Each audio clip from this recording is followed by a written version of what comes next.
Bien, mesdames et messieurs, merci pour votre attention. Donc, nous allons reprendre les hostilités après la cérémonie d'ouverture officielle de cet atelier de lancement des consultations nationales de Stockholm plus 50. Okay. J'espère que le combat avec le Kakemono est terminé. Donc, à présent, nous allons avoir deux sessions de présentation avant d'aller au groupe de travail.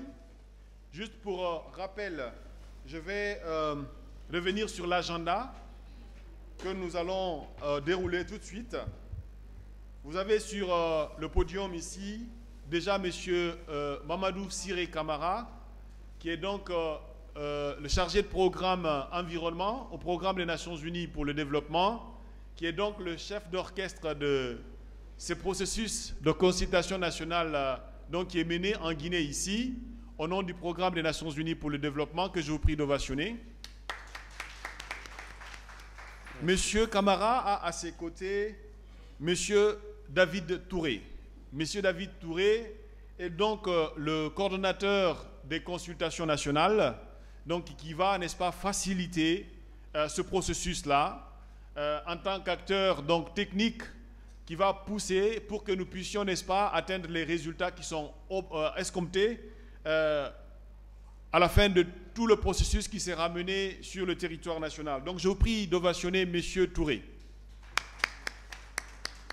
Je vais laisser donc les deux dire un petit mot avant d'aller donc dans la présentation. Je commence par M. Camara. Ok, merci beaucoup M. Ba. Nous avons assisté vraiment à une séance, une cérémonie d'ouverture excellente et qui a connu la participation des membres du gouvernement au plus haut niveau et puis au niveau des Nations Unies, au premier chef qui est le coordonnateur résident et même qui a été appuyé aussi par celui ou celle pour lesquels on célèbre les 50 ans, c'est-à-dire la coordonnatrice au niveau Afrique de ONU Environnement que nous avons suivi en ligne. Et nous avons suivi vraiment l'historique de cet événement et nous avons vu depuis lors le signal d'alerte a été lancé en ce moment. Mais je pense que c'est comme si on dit à un enfant, attention, il y a danger et tu ne portes pas attention. Et puis au fur et à mesure, le danger s'aggrave. Je pense qu'actuellement là, tout le monde, si on parle changement climatique, même aux petits-enfants, ils savent de quoi il s'agit. Alors, c'est le moment donc de remercier tous ceux qui sont venus ici et tous ceux qui sont inscrits en ligne. Nous avons autour de 500 personnes qui sont inscrites en ligne, qu'on ne peut pas oublier donc. Et je les remercie aussi en ligne là où ils sont. On espère qu'ils sont en train de nous suivre en merveille. S'il y a un peu de défaillance, ils peuvent nous signaler pour qu'on puisse rétablir le contact. Alors donc, nous suivons l'agenda parce qu'on avait grignoté un peu le temps. On ne va pas perdre le temps. Vraiment, on nous souhaite plein succès dans les différentes discussions.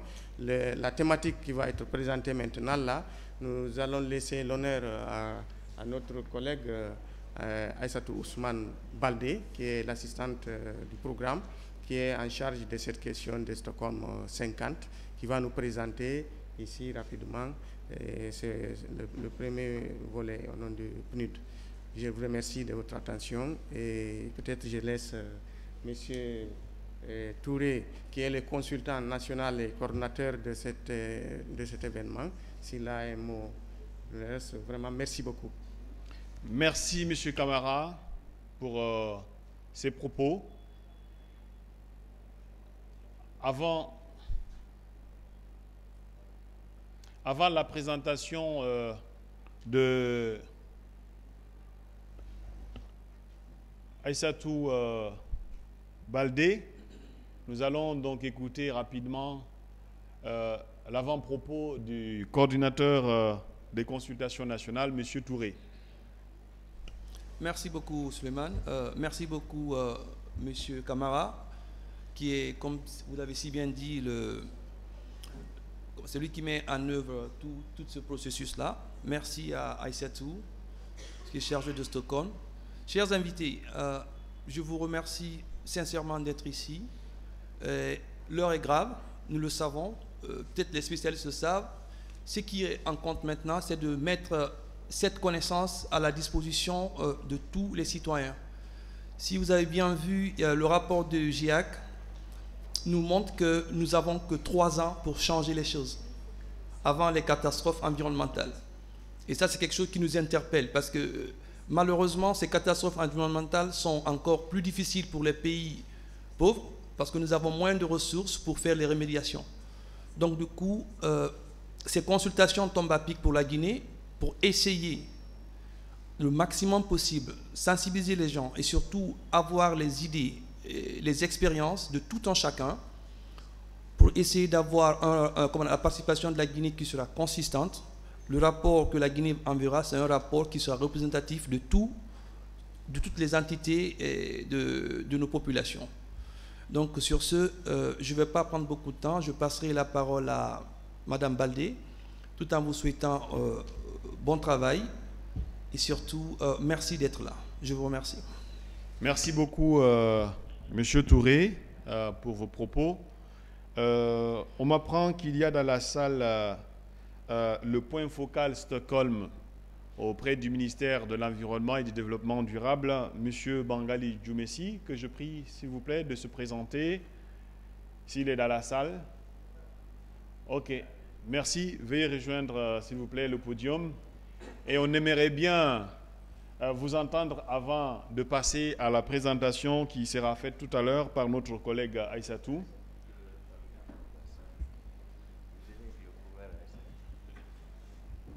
Allez-y à côté de M. Camara. Merci, M. Djoumessi. On aimerait écouter votre propos liminaire. Bien, je crois que l'essentiel est dit depuis les différentes déclarations que nous avons suivies ce matin.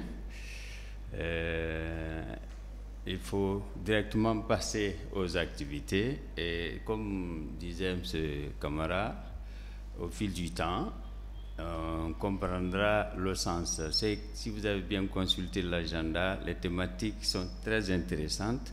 Il suffit de s'intéresser au débat pour comprendre davantage la situation. Et ce qui nous a surtout réjoui du côté du ministère en charge de l'environnement, c'est que le cas guinéen est basé sur notre CDN. Et cette CDN a fait l'objet de beaucoup d'échanges ces derniers temps et nous estimons que l'essentiel des activités qui concourent au développement humain, qui ne peut avoir atteindre ces objectifs que dans le développement durable, sont déjà déclinés et la mise en œuvre est en cours. Et nous apprécions la marche sous l'accompagnement du PNUD. Je crois qu'au nom des autorités, nous encourageons et nous félicitons tout un chacun. Et cet atelier vient à point nommé parce que ça nous permettra d'échanger et d'asseoir davantage les bases pour atteindre ces objectifs. Je vous remercie. Merci beaucoup, Monsieur Bangali.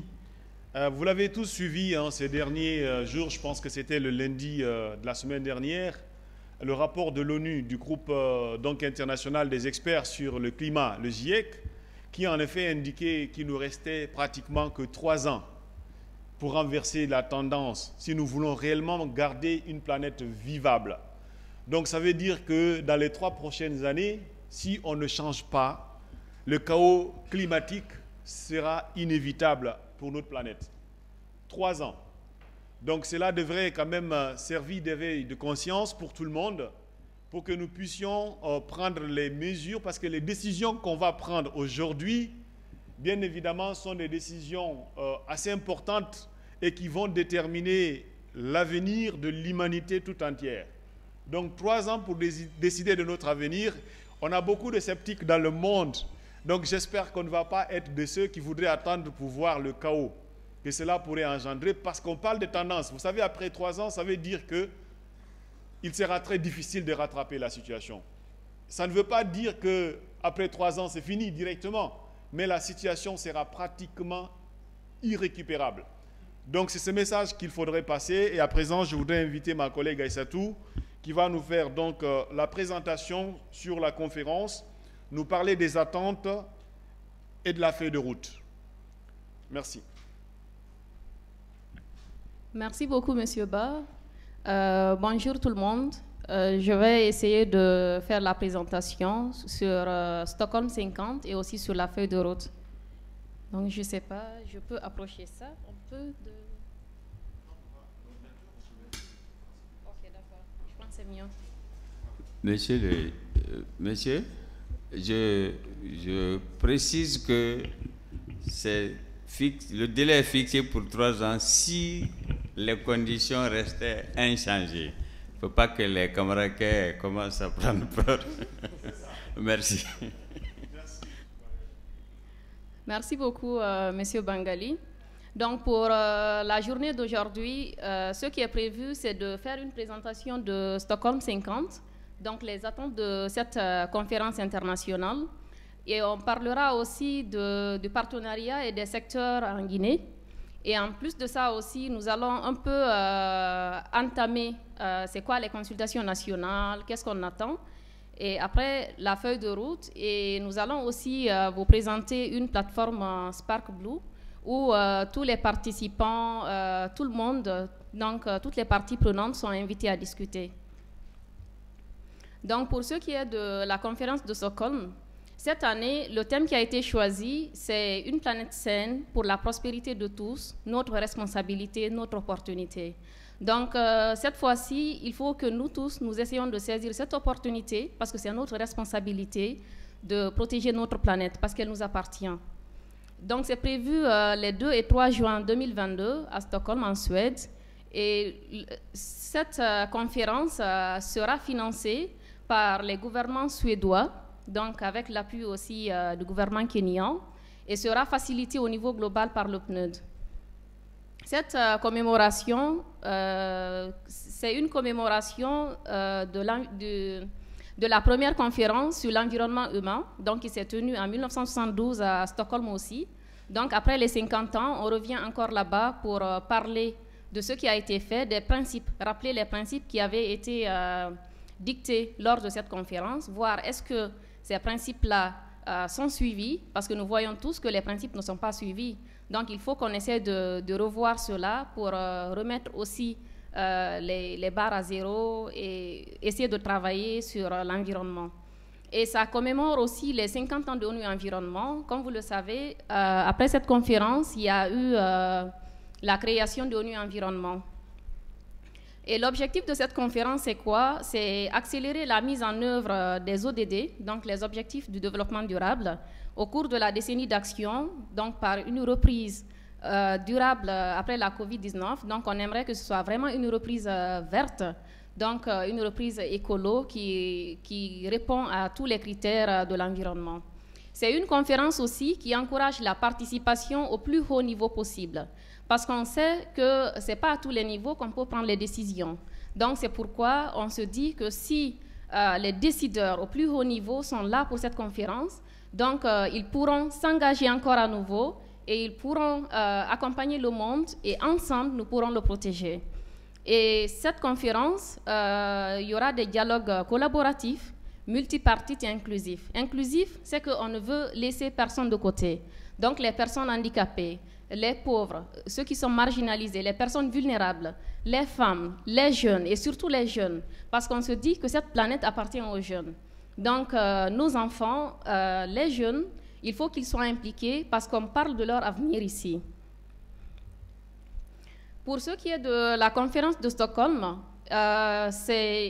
l'idée, c'est de faire la co-création. La co-création, ce n'est pas une seule personne qui va dicter des ordres, mais c'est tout le monde qui sera là, qui va donner son idée, qui va dire que moi, je veux innover dans ce sens pour la protection de l'environnement. Donc, c'est la co-création. Donc, c'est tout le monde.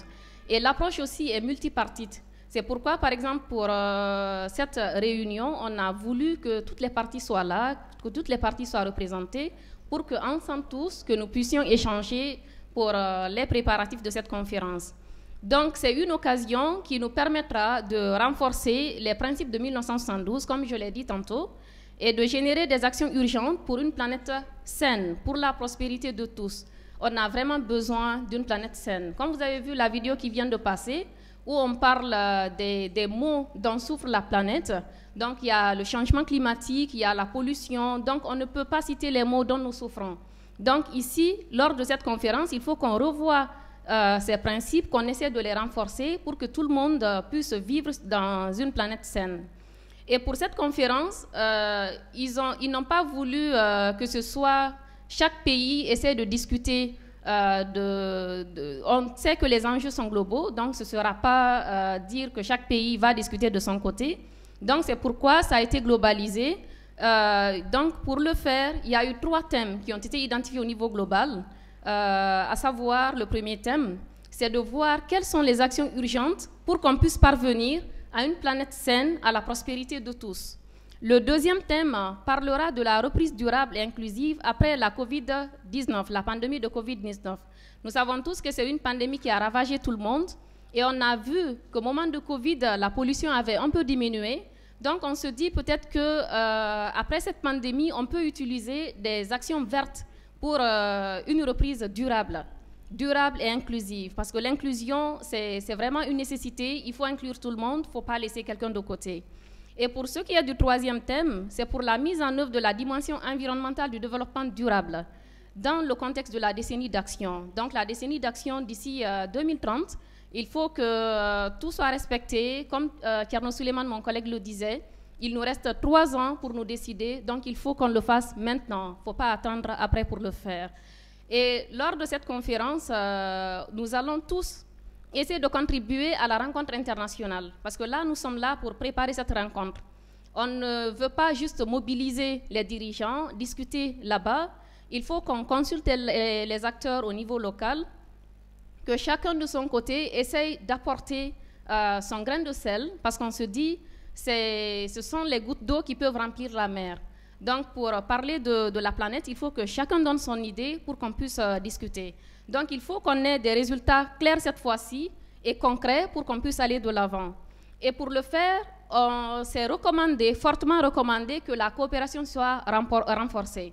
Donc, pour le faire, ici, par exemple, nous sommes là, il y a les Nations Unies, il y a le gouvernement, il y a la société civile, il y a tout le monde qui est représenté. Donc, il faut une grande coopération, il faut que la coopération soit renforcée pour qu'on puisse avoir des résultats clairs et vraiment concret pour cette conférence, pour le futur de la planète. Et aussi, chacun de son côté aussi est appelé à faire des recommandations d'action à tous les niveaux. Donc, il ne faut pas dire que moi, je suis de côté, parce qu'on parle de la planète. Personne ne peut dire que moi, je vais sortir de la planète et aller vivre ailleurs et vous laisser. Tu peux sortir d'une maison et aller ailleurs, mais la planète, là, nous sommes obligés de rester ici jusqu'à la fin de nos jours. Donc, il faut que chacun puisse essayer de voir de son côté, au sein de son domaine, quelles recommandations concrètes il peut apporter pour la préparation de cette conférence.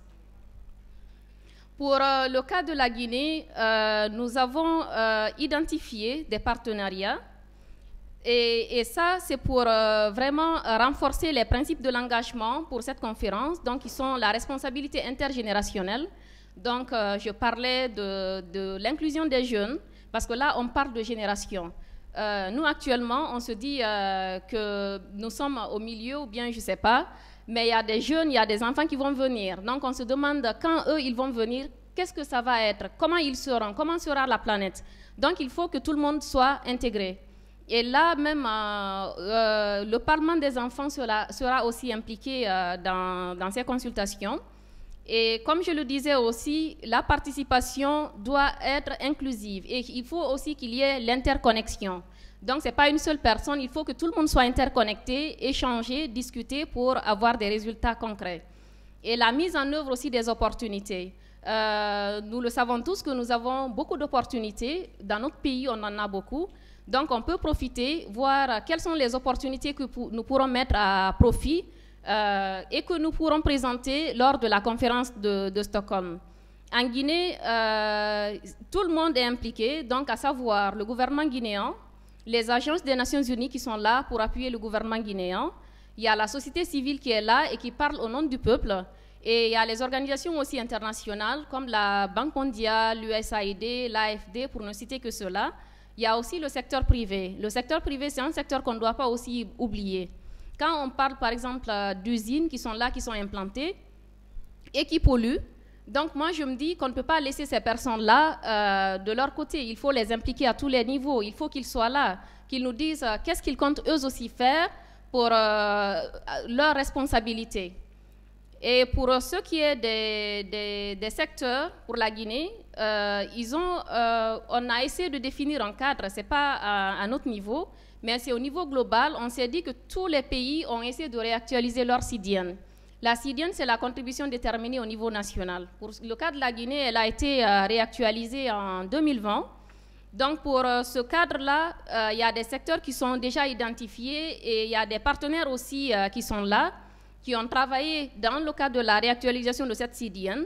Donc, dans les départements sectoriels sont l'énergie, l'agriculture, la foresterie, les déchets et les mines. Et c'est pourquoi ces secteurs-là sont très importants, parce que toutes les questions du panel, tous les thèmes répondent à ces secteurs. Donc, il faut que ces secteurs soient impliqués à tous les niveaux durant la phase de consultation. Et je vais le répéter encore, donc il faut que les jeunes, les femmes, les personnes vulnérables, donc tout le monde soit impliqué pour qu'on puisse avoir des résultats concrets et qu'on puisse faire des recommandations pour la conférence de Stockholm. Et pourquoi la CDN? Donc, je le disais que la CDN, on a fait une analyse pour le cas de la CDN et on a vu que la CDN fournit un cadre plus solide pour discuter des priorités nationales et sectorielles. Comme vous l'avez vu dans la précédente diapositive où on parle de tous les secteurs, et dans la CDN aussi, tous les secteurs sont détaillés. Donc, on s'est dit que cette CDN pourra être mise à profit pour le faire. Et ça s'appuie aussi sur les plateformes et réseaux des parties prenantes. Donc là, par exemple, nous avons essayé de reconduire les parties prenantes qui étaient déjà engagées pour la réactualisation de la CDN de la Guinée. Donc, ils sont là encore pour nous appuyer pour qu'on puisse avoir des recommandations concrètes. Et aussi, c'est ça. Et ça permet aussi au gouvernement et aux parties prenantes de maintenir l'élan. Donc là, on a commencé en élan. L'élan, c'est la réactualisation de la CDN. Donc, pour Stockholm encore, c'est comme si on continuait. Donc, on s'appuie sur ce processus de révision et pour soutenir la promesse climatique. La promesse climatique, c'est pour voir comment financer les projets qui sont déjà listés dans le cadre de la contribution déterminée au niveau national. Et elle peut aussi jouer un double rôle de définition de la portée, donc des priorités pour les futures opportunités de financement, comme je le disais. Et elle peut aussi soutenir l'alignement et l'harmonisation entre les programmes de développement et environnementaux. Donc, pour ce qui est des objectifs de développement durable, là, on parle de tous les objectifs qui sont là avec les cubes des ODD. Donc, la contribution déterminée nationale couvre tout ce qui est ODD.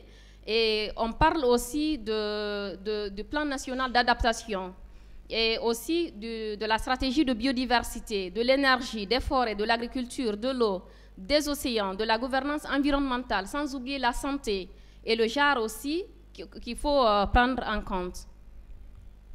Pour ce qui est des consultations nationales, l'objectif de ces consultations, le consultant après, il va essayer de parler largement de cela, mais je vais juste lancer le décor. Donc, l'objectif de ces consultations, c'est de stimuler un dialogue inclusif entre les parties prenantes sur les thèmes de Stockholm. Donc, nous sommes là, nous sommes réunis, donc on va échanger tous ensemble sur les thèmes de Stockholm, parler de ce qui nous préoccupe et comment nous comptons assurer notre responsabilité pour le faire. Donc, on va s'appesantir sur le contexte national et utiliser les plateformes pour avoir des idées innovatrices. Parce que là, maintenant, on se dit qu'il faut innover.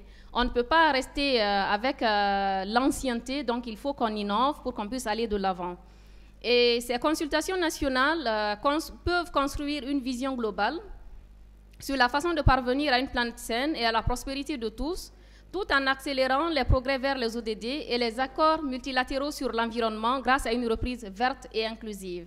Et aussi présenter des recommandations claires. Donc, lors de ces consultations, il faut qu'on essaie de voir comment présenter des recommandations claires à l'intention de toutes les parties prenantes sur les actions prioritaires qui peuvent faire progresser les politiques nationales et sectorielles.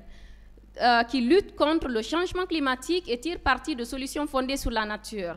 Donc, comme je l'ai cité, c'est la contribution déterminée au niveau national, la stratégie de biodiversité, l'économie verte et bleue et la relance verte et les cadres des ODD. Et elles permettront aussi, excusez-moi, d'amplifier la voix des vulnérables et d'autres groupes marginalisés. Donc, il faut que tout le monde puisse de son côté faire aussi ces recommandations. Et elles pourront aussi influencer les débats locaux et mondiaux qui tiennent compte des points de vue de toutes les parties prenantes. Pour ces consultations, cette préparation, parce qu'il y aura 3 phases pour ce qui est de la feuille de route, il y a la poste avant, pendant et après. Donc on se réfère à la conférence de Stockholm qui doit se tenir les 2 et 3 juin. Et pour ça, nous avons essayé depuis le mois de janvier, nous sommes là-dessus. Donc aujourd'hui, au mois d'avril, c'est le lancement de la consultation, des consultations nationales. Je vais juste essayer de dire quelques points que nous avons essayé de faire jusqu'à maintenant. Et peut-être ce qui nous intéresse le plus, peut-être ce qui reste à faire. Là, on a essayé de soumettre une cartographie de données. Donc les données qui ont été faites au niveau de la Guinée, les stratégies qui ont été développées, les documents de projet, tout ce qui est important en matière sur les thèmes de Stockholm, ça a été déjà soumis. Il y a eu des points focaux qui ont été désignés. Il y a eu la soumission du plan de travail et du budget. Donc tout ça, ça a été fait. Un coordonnateur national qui va mener les consultations nationales, il a été recruté, il est là. Donc qui va présenter aujourd'hui le plan des consultations que vous allez valider tous ici, et aussi la stratégie de communication qui sera partagée aussi à toutes les parties prenantes. Donc à partir d'aujourd'hui, 3 semaines, c'est ce qu'on a, parce que la conférence se tiendra les 2 ou 3 juin à Stockholm. Il faut qu'on se dépêche pour faire les consultations nationales. À l'issue de ces consultations, un rapport sera élaboré et sera transmis pour le rapport global. Donc, on n'a que 3 semaines pour les consultations. Donc, après aujourd'hui, il y aura des consultations sectorielles et même plus proches de vous pour qu'on puisse discuter de façon plus concrète. Et au mois de juin, il y aura la conférence. Et après la conférence aussi, il y aura une restitution. Donc, un atelier aussi sera organisé. Vous serez invités pour la restitution de cet atelier, de cette conférence, pour voir qu'est-ce qui a été dit, pour vous dire les engagements qui ont été pris et voir si, par exemple, il y a des innovations, les partager avec vous, ça, ce sera fait. Et en plus de ça, il y aura des consultations sur place, donc physiques. Il y aura aussi des consultations virtuelles, donc via Teams, via Zoom. Et en plus de ça aussi, il y a une plateforme qui a été mise en place. Cette plateforme s'appelle Spark Blue. Donc, c'est une plateforme qui nous permettra de discuter librement sur les thèmes globaux de Stockholm et aussi sur les engagements de la Guinée. Donc, nous vous invitons à tous liker. Après la conférence, comment on appelle cet atelier, nous allons partager le lien avec tout le monde pour que vous puissiez liker la page, venir, donner vos idées, partager les idées, parce que toutes ces idées-là seront collectées après pour le rapport des consultations nationales. Je vous remercie. Merci beaucoup. Et c'est tout pour cette présentation assez riche qui nous donne tous les éléments substantiels sur Stockholm plus 50, les attentes, les différentes étapes avec la feuille de route qui a été présentée à la fin. Il y a beaucoup à faire. Je ne sais pas si il est possible qu'on essaye juste de prendre 1 ou 2 petites questions de clarification peut-être qui viendraient de la salle avant de passer à la présentation sur le plan des consultations nationales qui sera faite juste après. Dans la salle, est-ce que vous voulez avoir des clarifications sur ce qui a été présenté, qui revient assez largement sur Stockholm plus 50? On va juste prendre 3 intervenants, merci, messieurs. Vous vous présentez l'institution, vos fonctions, et puis posez la question. Bonjour, je m'appelle Diané Mamoudou, je suis le directeur par intérim du BSD, Bureau de stratégie et de développement du ministère de la Culture, du Tourisme et de l'Artisanat. Par rapport au CDN, Madame a évoqué 3 thématiques, l'énergie, l'agriculture, les déchets et la foresterie. Est-ce que ces thématiques sont des priorités environnementales pour notre pays actuellement? Merci. Ou bien c'est une donnée qui a été imposée par le système des Nations Unies? Merci. Ok. Et la dernière intervention, ça sera une dame.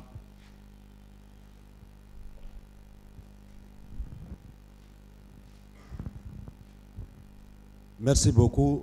Je vous remercie, vous tous, qui m'avez donné l'opportunité d'assister à cet atelier.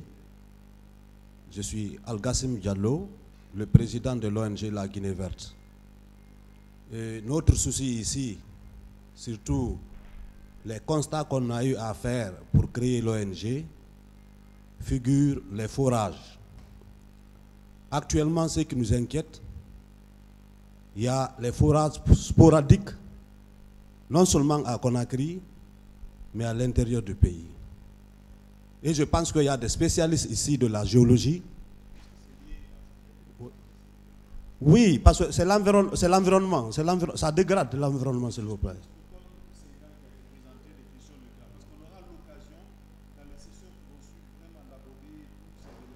Ce que je veux dire, est-ce que le cas des forages concerne la conférence de Stockholm? C'est tout. Merci beaucoup. Non, il n'y a pas une femme qui voudrait poser une question ou faire un commentaire? Ok. Ah, ok.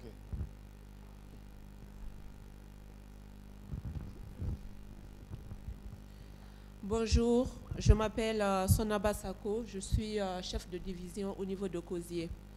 En fait, lors de votre intervention, c'est vrai que j'ai relevé en fait CDN. Vous avez été tellement rapide sur la définition et en savoir plus sur sa réactualisation, s'il vous plaît. Bien. Ah, tout ce que femme veut, Dieu le veut. Monsieur.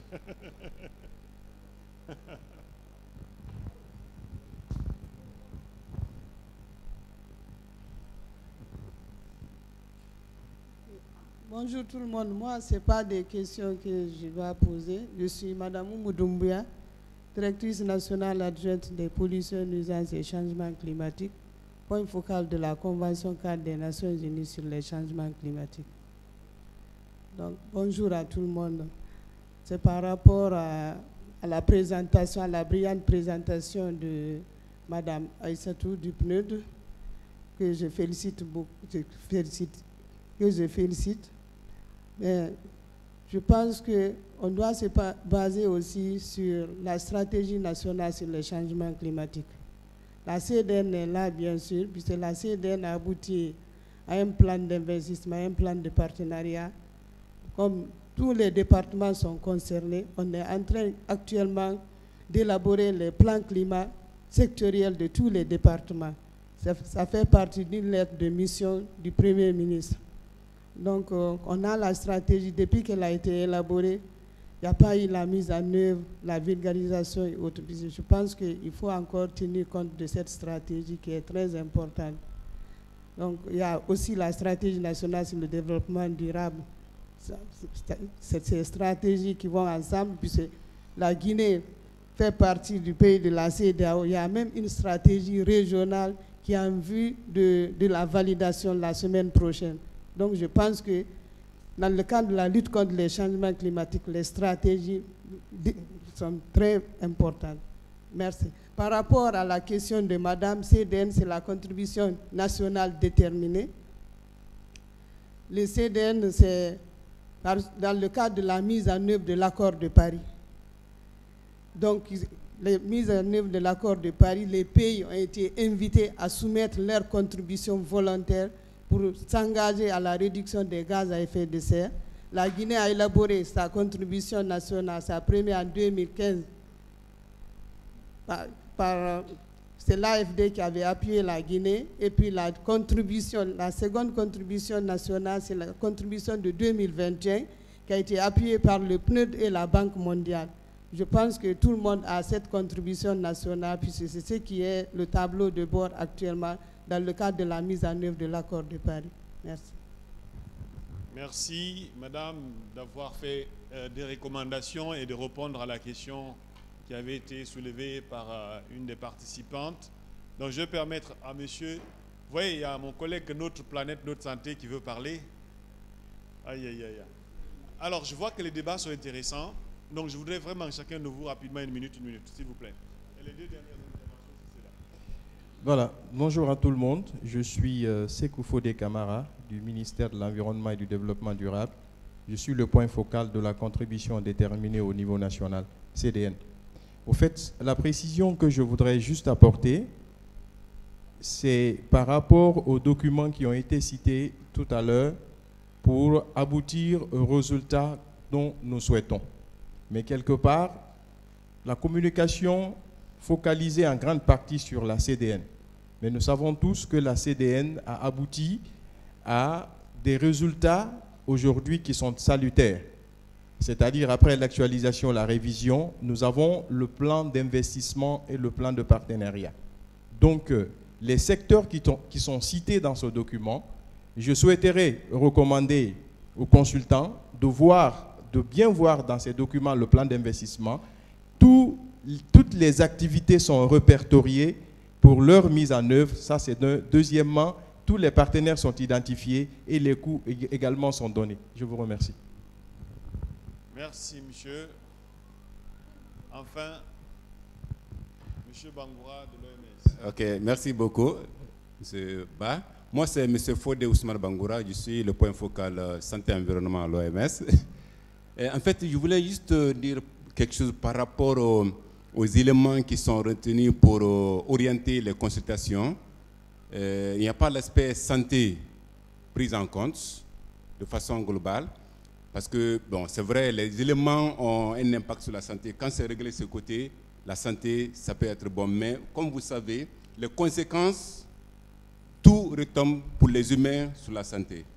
Je pense que ce serait intéressant que le ministère de la Santé soit considérablement associé au processus de consultation et que le ministère de la Santé soit représenté à une activité de ce genre, à ce lancement, que le consultant vraiment veille à ce que, au niveau du ministère de la Santé, l'Institut national de santé publique, la Direction nationale de l'hygiène publique soient associés, consultés, parce que tout récemment, à la suite de la COP26, l'OMS est en train d'accompagner le ministère de la Santé pour l'élaboration de son plan national d'adaptation de la santé publique au changement climatique.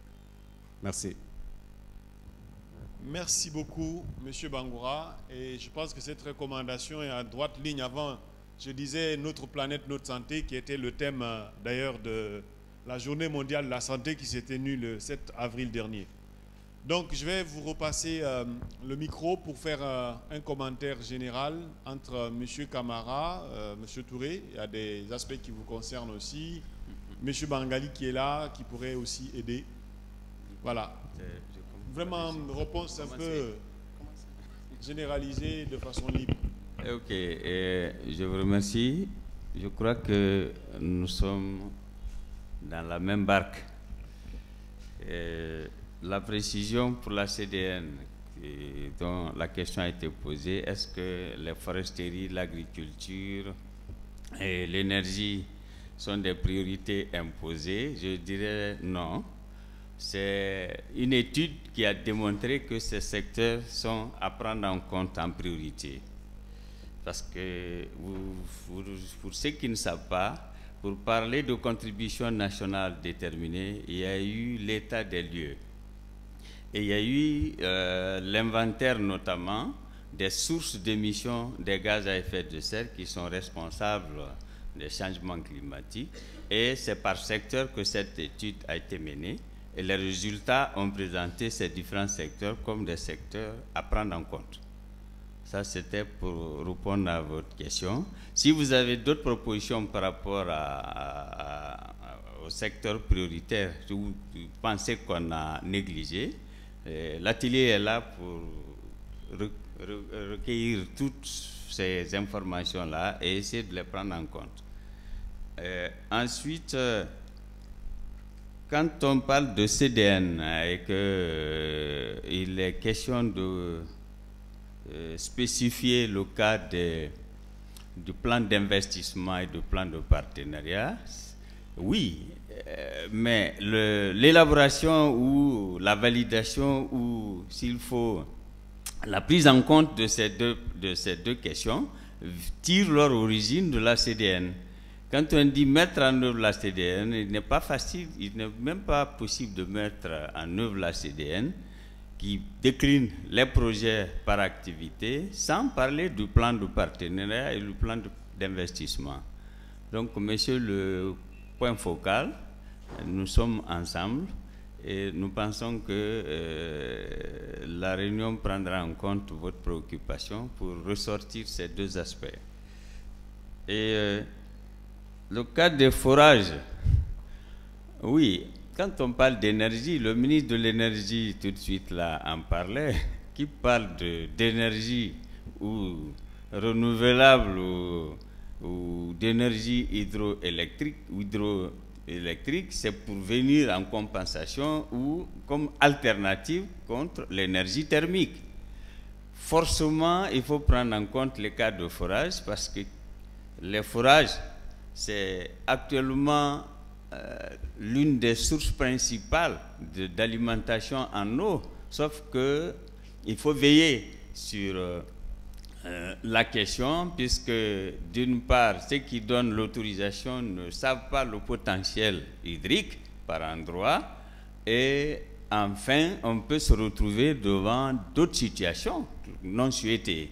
Donc, Stockholm Plus tient compte bien de votre préoccupation, mais on ne peut pas spécifiquement noter le cas des forages. Nous prenons la gestion des eaux en général, comme notre pays est château d'eau de l'Afrique. Je crois que je vais m'arrêter là, puisque mes collègues sont là pour appuyer ce que je viens de notifier comme élément de réponse. M. Camara et M. Touré pourront apporter leur grain de sel. Je vous remercie. Merci. Vous allez être vraiment assez succinct parce que je pense qu'il a ramassé pratiquement tous les commentaires et questions. Ce que je devais dire simplement, j'ai fait exprès de ne pas parler. Parce qu'ils ont commencé à dire si c'est les Nations Unies qui ont choisi les thématiques. Et si je revenais pour les défendre, c'est comme si les Nations Unies sont en train de défendre encore les thématiques.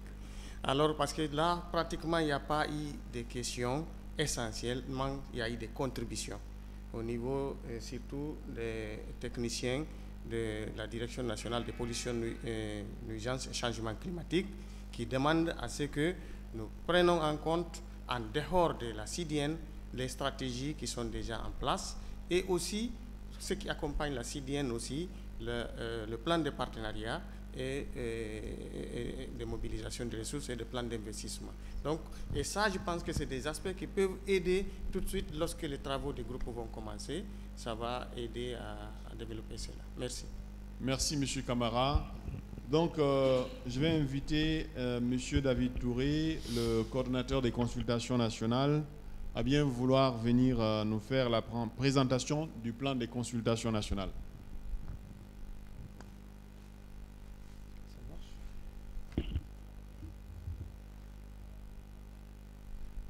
Aïssatou vienne mettre ça en place. Elle est où Aïssatou? Aïssatou, on a besoin du mot de passe.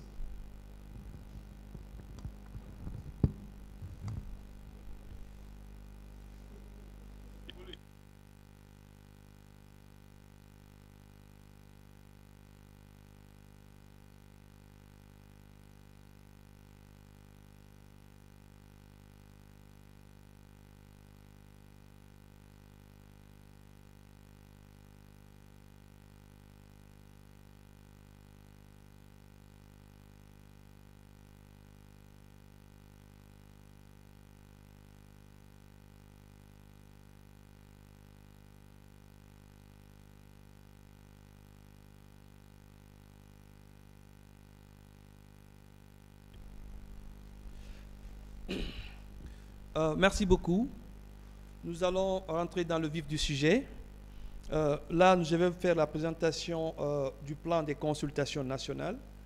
Et c'est ce plan qui va décliner comment est-ce que nous pourrons travailler. Et ici, d'abord, dans cet atelier de lancement, mais aussi toutes les consultations qui auront lieu pour apporter le grain de sel de la Guinée ou le paquet de la Guinée dans la consultation mondiale qui est Stockholm 50. Donc, nous allons commencer d'abord par définir les objectifs de ces consultations nationales. Comme Aïssatou et tous ceux qui ont parlé ici ont dit, les consultations doivent être inclusives, participatives et multipartites. Donc, le but, vraiment, c'est de, en traduisant ça dans les termes plus simples, c'est de sensibiliser le maximum de Guinéens afin de parfaire la contribution de la Guinée à la conférence des Nations Unies sur le climat qui est Stockholm 50. Et le deuxième objectif, c'est aussi, parce que comme l'a dit Suleiman, le temps presse, donc les gens doivent savoir ce qui nous attend si nous ne faisons pas ce qu'il faut. Donc sensibiliser, prendre cette opportunité pour vulgariser le sujet environnement en Guinée, dans nos langues nationales, et dans nos radios, dans nos débats publics. Il faut que les gens sachent de quoi c'est que l'environnement, c'est quoi l'urgence. Donc ça, c'est les objectifs de cette conférence-là.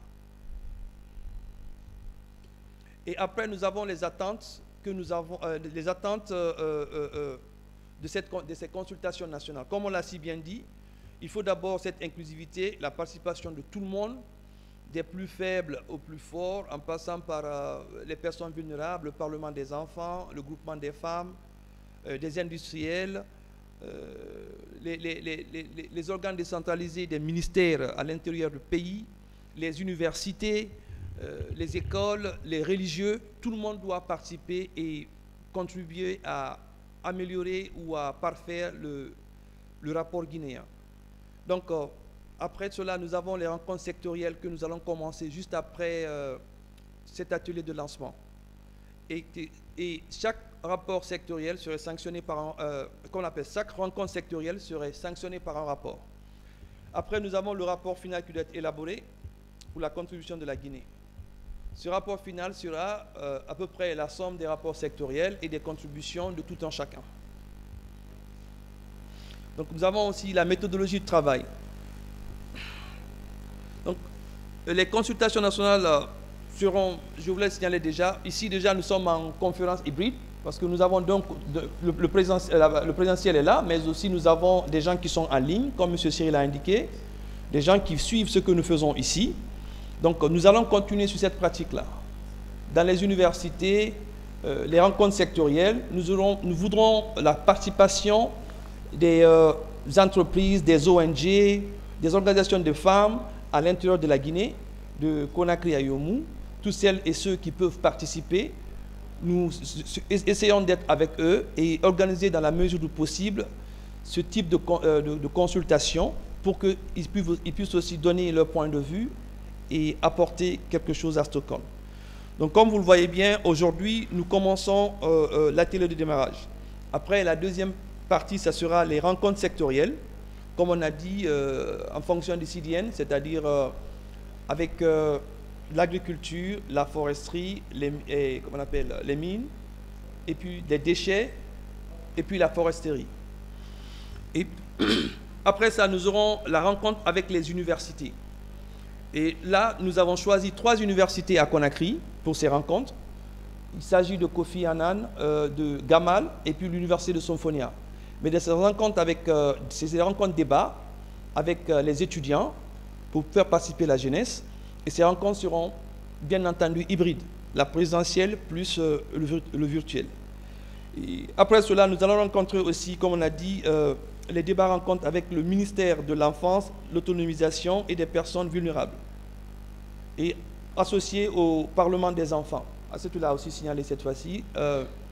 Les enfants, c'est l'avenir, ils doivent être associés pour que nous changeons de comportement. Voilà. Et nous avons après les rencontres avec les associations des femmes, que ce soit les marieuses, que ce soit les femmes fumeuses de poissons, que ce soit et les braves femmes du marché de Madina, Avaria ou ailleurs, et que ce soit les femmes horticultrices qui sont dans les bas-fonds, c'est pas vers Symphonia ou Nongo, elles seront toutes associées. Et de toutes ces réunions et rencontres de bas, nous aurons ce qu'on appelle l'atelier de synthèse des consultations nationales. Donc cette synthèse permettra de constituer le rapport final qui sera l'apport de la Guinée à la conférence. Et une fois la conférence qui aura lieu les 2 et 3 juin à Stockholm, au retour de la conférence, il y aura un atelier de restitution de ce qui s'est passé là-bas, ce qui a été décidé, ce que la Guinée peut s'attendre. Donc la feuille de route a été déjà présentée par Aïssatou, nous n'allons pas le recommencer. Donc elle est très claire. On va aller au-delà même de la conférence parce qu'il y a des activités à faire, la restitution, mais aussi la vulgarisation. Donc voilà, les rencontres sectorielles, voilà. Donc ce que nous attendons de chaque rencontre sectorielle, nous attendons que, comme on appelle, de faire ressortir les enjeux, les données, les impacts, les difficultés, les challenges et les pistes de solutions. C'est-à-dire nous voudrons que même nous partons vers les femmes qui n'ont pas cette éducation scientifique, qu'elles nous donnent pratiquement ce qu'elles pensent qui peut être fait pour essayer de changer la donne. Voilà. Et pour ces rencontres sectorielles, comme on l'a si bien dit, nous avons pris en compte l'énergie, l'agriculture, la foresterie et les déchets mines. Et pour ce faire, nous voudrons ici dans la salle travailler avec tous, avoir des points focaux pour chaque point. C'est-à-dire nous allons choisir les ministères qui sont présents, les représentants des ministères seront les points focaux dans un premier temps, et puis avec lui nous travaillerons avec les différentes directions pour essayer d'avoir ces rencontres dans les ministères. Parce que nous pensons que c'est le cadre idéal pour pouvoir avoir non seulement tout le monde, mais le ministère est à même de choisir les décentralisations qui peuvent venir contribuer virtuellement ou en présentiel pour essayer d'étouffer cette touche guinéenne. Donc nous allons dans la salle, en même temps que les travaux vont continuer, essayer de prendre les points focaux des différents ministères. Je veux parler des ministères qui s'occupent de l'agriculture, de l'élevage, comment on appelle, des déchets, des mines, de l'énergie et de la foresterie. Comme cela, ce seraient des points focaux et avec ces points focaux, nous allons travailler avec les différentes directions, les ONG bien sûr, aussi les entreprises, pour essayer d'organiser ces réunions ou des rencontres sectorielles afin d'avoir la meilleure contribution possible de la Guinée. Je vous remercie.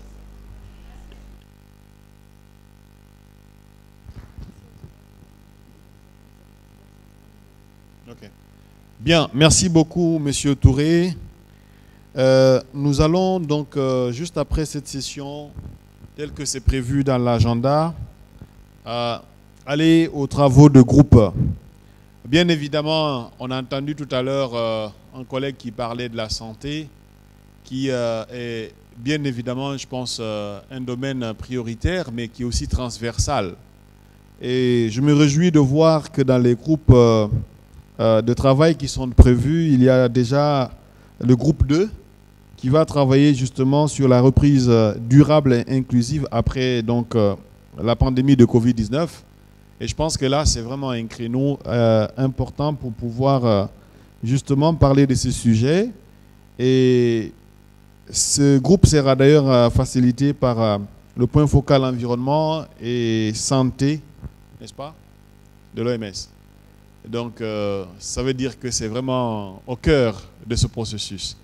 Je vais inviter, je vais inviter déjà notre collègue Julienne Cuiser, qui est spécialiste en adaptation au programme environnement, de s'apprêter pour nous présenter un peu l'organisation prévue pour la tenue de ces groupes de travail. En attendant, M. Touré va dire un mot.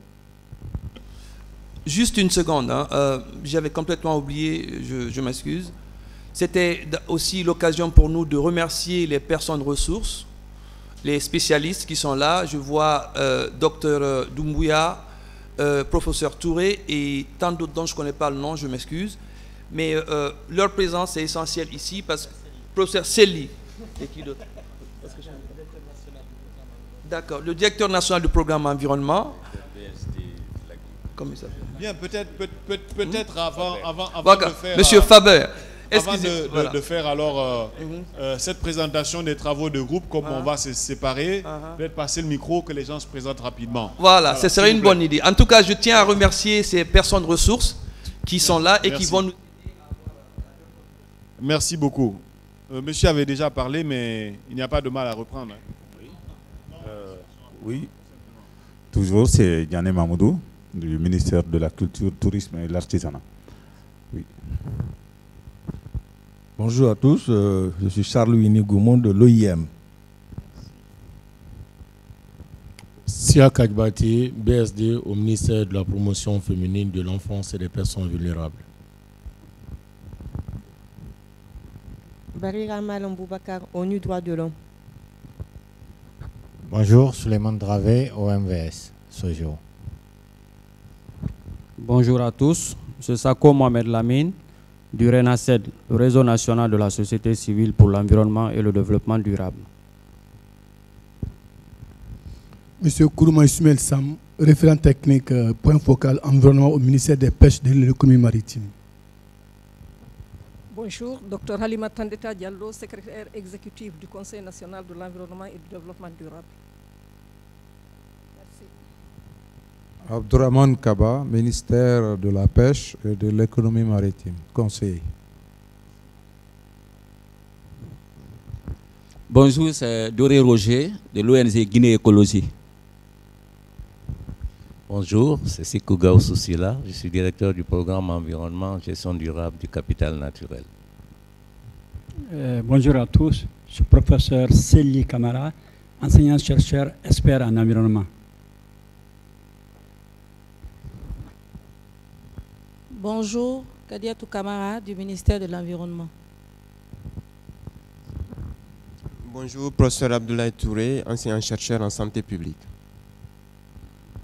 Bonjour, Mohamed Sissé, ministère de l'administration territoriale et décentralisation.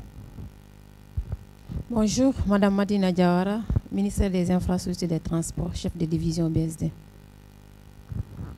Bonjour, professeur Al-Khali Doumbouya, je suis directeur de recherche en pêche et environnement, gestion du littoral. Merci.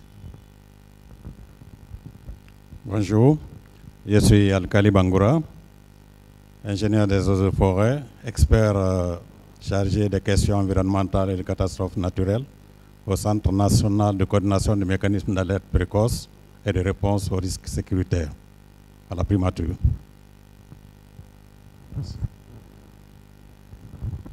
Bonjour, Madame Sako Sonaba, ministère de l'Environnement et du Développement durable. Bonjour, Jean-Luc Faber, BSD, ministère de l'Agriculture et de l'Élevage. Bonjour, Abbas Djabati, service de coordination et suivi des programmes et projets au ministère de l'Agriculture. Bonjour, Dr Michel Bonamou, directeur général adjoint de l'Institut de recherche agronomique de Guinée, Irak.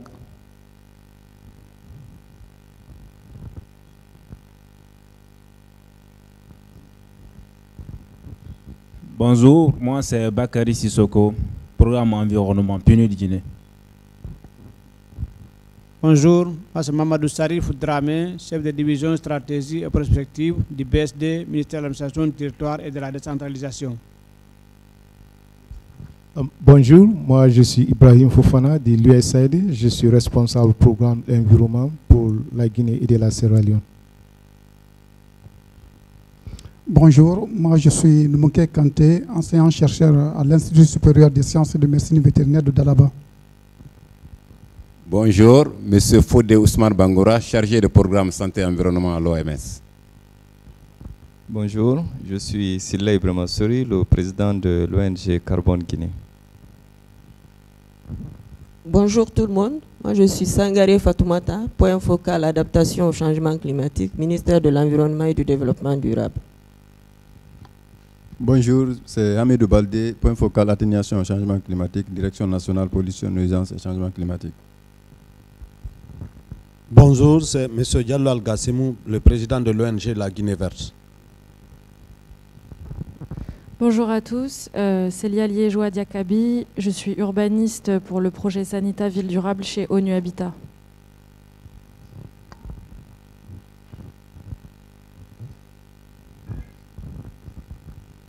Bonjour, c'est Diallo Tcherno Souleyman du ministère de l'économie, des finances et du plan. Merci. Bonjour, je m'appelle Fatou Touré, je suis gérante de Reduc Déchets.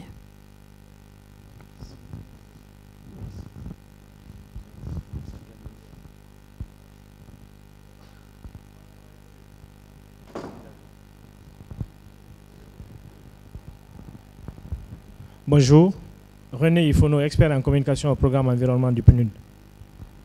Bonjour, Youla Ouakar, expert en changement climatique et gestion durable des terres, PNUD. Bonjour, Kourouma Emmanuel, expert en géomatique et SIG, PNUD.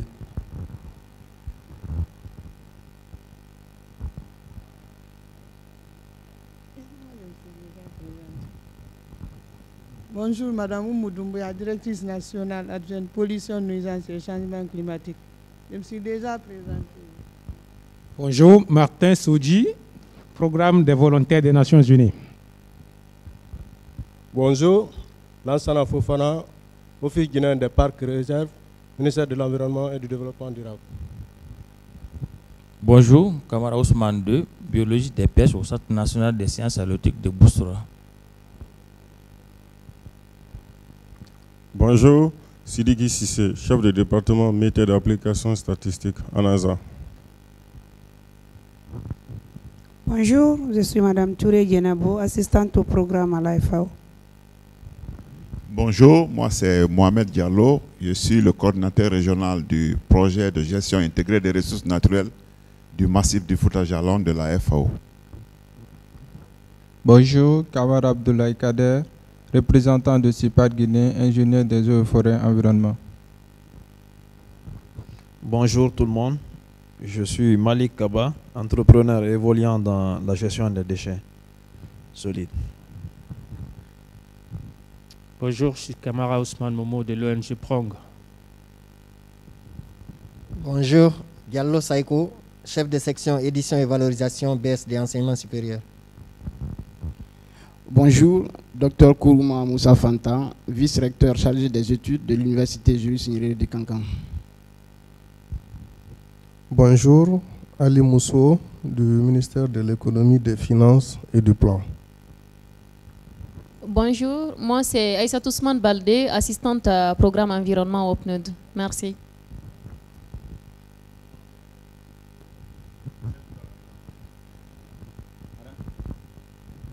Bonjour, je suis Sidibé Aïssata, journaliste à Caducé TV, la télé 100% santé et environnement.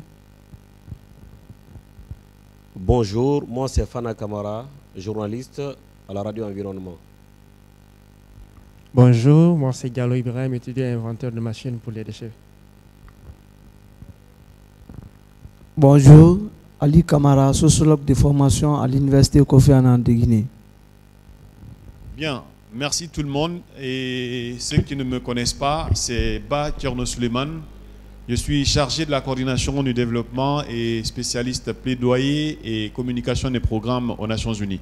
Je suis basé auprès du bureau du coordinateur résident des Nations Unies. Merci. Merci bien, monsieur le modérateur. Bonjour tout le monde. Moi, c'est Julienne Cusseux. Je suis spécialiste en planification et gestion de projets au niveau du programme environnement et je suis volontaire international. Merci. Donc, je profite donc directement pour vous faire un peu l'économie des thèmes de référence des travaux du groupe qui seront présentés et qui vont suivre cette session. Donc, sans plus tarder, nous avons d'abord 3 thèmes qui seront abordés lors de la conférence, comme l'ont dit mes prédécesseurs, c'est-à-dire Mme Aïssatou et Monsieur le coordinateur national. Donc il y a 3 thèmes. Le premier thème, nous avons donc résumé un peu les thèmes. Il s'agit juste d'identifier les actions urgentes pour parvenir à une planète saine et à la prospérité de tous. Deuxième groupe va travailler sur comment parvenir à une reprise inclusive et durable après la pandémie Covid-19. Et le troisième thème sera sur la mise en œuvre de la dimension environnementale dans le contexte de l'action de la décennie d'action du développement durable. Donc, comme objectif qu'est-ce que nous attendons de ces groupes de travail? Il s'agit d'abord, comme l'a dit monsieur le coordonnateur, il a démarré les consultations nationales aujourd'hui. Donc c'est pour pouvoir poursuivre également, commencer ces consultations aujourd'hui à travers ces groupes de travail. Donc ici, l'objectif est donc de se familiariser d'abord avec les questions qui seront abordées lors de la conférence Stockholm 50 et aussi d'identifier des actions prioritaires de lutte contre le changement climatique pouvant faire progresser les politiques nationales et sectorielles. Et enfin, de dégager des idées visant à répondre aux attentes de la conférence de Stockholm 50.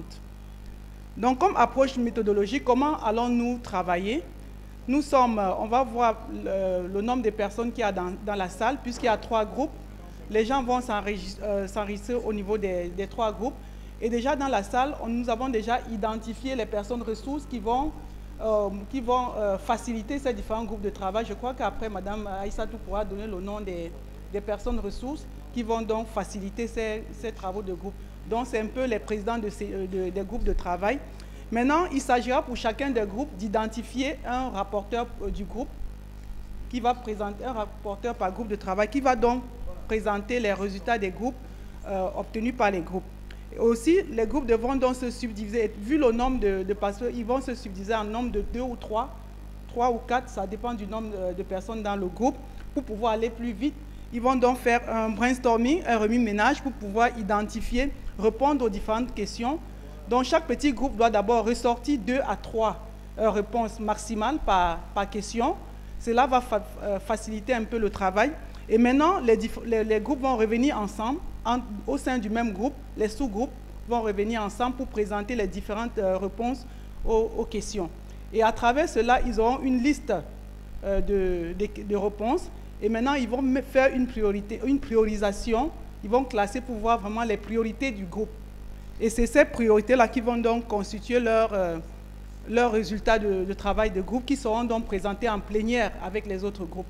Donc, c'est vraiment la méthodologie qui sera adoptée pour les travaux. Donc, comme je l'ai dit, il y a 5 points. Identifier un rapporteur pour le groupe, se diviser en sous-groupes de 2 à 3 personnes, ça dépend du nombre de personnes. Et également, identifier au maximum 3 priorités, c'est-à-dire 3 réponses par question et par sous-groupe. Et après, rassembler ces priorités et sortir avec au maximum 4 par groupe. Et maintenant, nous allons donc... et après, ils vont présenter les résultats en plénière, comme je l'ai dit. Comme pour chaque groupe, nous avons donc rassemblé les questions qui sont prévues. Il y a 7 questions maximum par groupe, au maximum. Donc, peut-être je vais lire rapidement les groupes, ou bien on peut, si le temps le permet, aller directement dans les groupes. Mais je vais le lire rapidement quand même. Pour le groupe 1, il s'agira de dire comment restaurer et régénérer une relation positive avec la nature. Pour cela, il faudra donc lister 2 bonnes pratiques ou actions à mettre à l'échelle pour permettre un changement vers un environnement guinéen plus sain pour une planète saine. Comment la Guinée peut contribuer à une planète saine? C'est dans cette optique-là que nous avons cette question. Et la deuxième question, c'est quelle politique, structure à mettre en place pour faciliter la mise en œuvre de ces actions qui ont été identifiées plus haut. Troisièmement, il faudra voir comment les groupes vulnérables pourraient-ils bénéficier des actions et initiatives élaborées pour restaurer une relation positive et durable avec la nature. Comme 4e question, comment pouvons-nous sauvegarder les droits des personnes tout en y maintenant préservant la nature? Et c'est là aussi, il faut tenir compte des personnes aussi vulnérables, des groupes autochtones, des communautés locales, des défenseurs de l'environnement, des personnes vulnérables, comme je l'ai dit, et aussi penser aux générations futures. 5e question, donc, il faut... quels sont les ensembles de mesures et d'indicateurs ou des indicateurs nouveaux ou prioritaires qui sont nécessaires pour suivre nos progrès vers un environnement pour une planète plus saine et plus prospère? 7e question, c'est qu'attend-on du gouvernement guinéen, du milieu universitaire, de la société civile et des OGN et des ONG en matière de la nature et comment concilier les droits, les pratiques avec l'environnement. C'est de ça qu'il s'agit. Et maintenant, pour les groupes de réflexion, le groupe 2, nous avons quelques questions de réflexion. Quelles sont les pratiques de reprise durable et inclusive post-Covid les plus prometteuses actuellement appliquées en Guinée. Et cela, si dans le groupe, il y a des gens du secteur privé, du secteur public, de la société civile, à tous les niveaux, ils pourront donc identifier ces différentes pratiques. Comme question 2, comment pourrions-nous améliorer ces pratiques pour assurer une reprise durable et inclusive? Comment faire en sorte que toutes les communautés puissent bénéficier des opportunités découlant d'une reprise durable et juste de la post-Covid? Comment pouvons-nous donc créer des emplois et des chaînes de valeur d'approvisionnement plus performantes pour une reprise post-Covid? Et dans quel secteur? Cinquièmement, il faudra indiquer des engagements et des principes responsables majeurs qui doivent être pris en compte par les secteurs clés ainsi que les institutions de financement et d'investissement. Et comme dernière question pour le groupe 6, pour le groupe 2, il faudra voir quels sont les emplois verts décents du futur et quelles sont les nouvelles compétences nécessaires pour y mettre en œuvre ces emplois-là. Le troisième groupe va donc travailler sur les questions suivantes. Quels sont les plus grands défis de la Guinée dans la mise en œuvre des engagements de l'agenda 2030 et des autres engagements environnementaux? Comment créer un environnement propice à une mise en œuvre durable de nos actions? Quelles sont les bonnes pratiques à mettre à l'échelle pour accélérer la mise en œuvre de la dimension environnementale du développement durable dans le cadre de la décennie d'action? Comme quatrième question, comment transformer la gouvernance et les systèmes juridiques qui maintiennent la stabilité économique à long terme et le bien-être écologique et social pour tous? Sixième question, c'est quels sont les types de partenariats de l'ONU, des systèmes des Nations Unies et des autres organisations internationales qui sont nécessaires pour accélérer un développement vert et une transformation économique inclusive et durable? Dernière question, c'est de savoir quelles sont les capacités et les technologies nécessaires pour améliorer le bien-être humain tout en maintenant l'harmonie avec la nature. C'est la fin des différentes questions. Nous allons donc imprimer ces questions et mettre à votre disposition pour que vous puissiez les utiliser. Mais déjà, il faut peut-être qu'on laisse la parole à Aïssatou pour donner les noms des personnes ressources par thème. Il a, ok. Donc, ok. c'est bon. Merci beaucoup, Madame Julienne Cuiseur. J'espère que je prononce bien votre nom. C'est pas très mal, mais on peut améliorer. Hein. Ok. Merci beaucoup pour cette présentation. Donc, concernant le déroulement des trois groupes de travail, d'échange, de discussion. Et comme vous avez vu, c'est un processus qui est assez facilité parce que pour chaque groupe, il y a des questions précises donc pour orienter qu'il faudra essayer de répondre. Donc, pour le groupe 1, action urgente pour parvenir à une planète saine et à la prospérité de tous. Vous allez vous réunir autour du point focal Stockholm auprès du ministère de l'Environnement et du Développement durable, qui était donc tout de suite là sur le podium. Monsieur Bangali, il est sorti?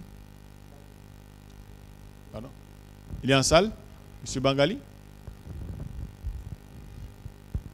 Ok. On va lui faire signe.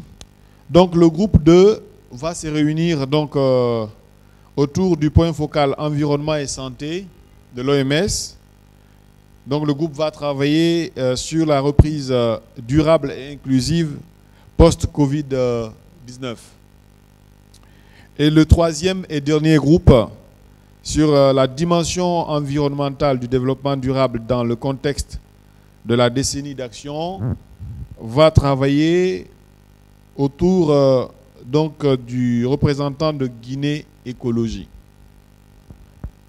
Alors nous vous prions donc de vous constituer déjà en groupe en fonction de l'interpellation que vous avez autour de chaque thème.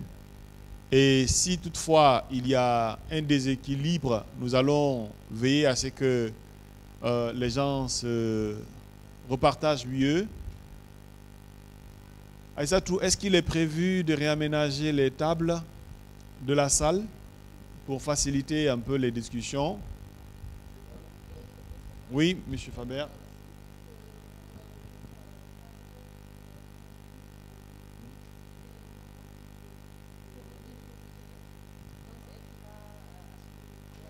Madame Fatou Touré. Madame Fatou Touré? Ok.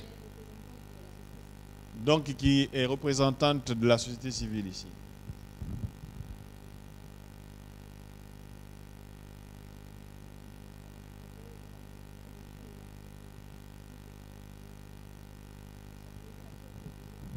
Donc on va rapidement réaménager la salle, je pense, pour faciliter les discussions, parce qu'on n'est pas bien disposé comme ça. Juste une petite réflexion.